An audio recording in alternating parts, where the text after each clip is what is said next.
Okay, so now it is time to talk about ISO.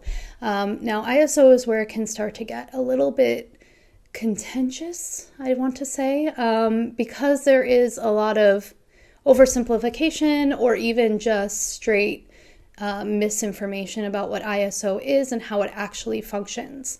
So in our lesson, we are going to give you the best information that we can about how ISO works. Sean, the other teacher, has quite a bit of knowledge on ISO, the technical aspects of it. So he was a good resource. He wrote this whole lesson to be as accurate as possible, but while also making sure that it was practical information that you can use so that you understand how it actually works for you and for making the choices that you need to make.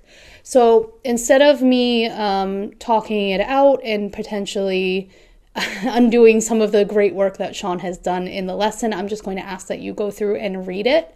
If it seems a little daunting and a little bit extra, again, we're just trying to make sure that you have the information that you need in order to take good photos.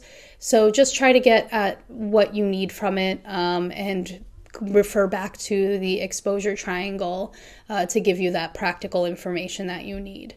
Okay, so go through, look, there's some really good example photos in here to show you how ISO does affect a final image.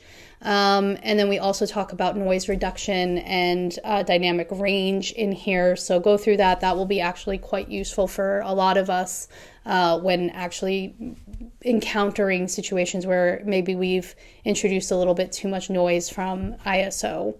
So go ahead and read through that. And then the last big part of this lesson will be some advanced techniques for aperture and for shutter speed that you can try out as a little bit of a fun experiment that even if you have an understanding of aperture and shutter speed already, some of these will be some fun new ways to kind of experiment and try new things. So I will see you there.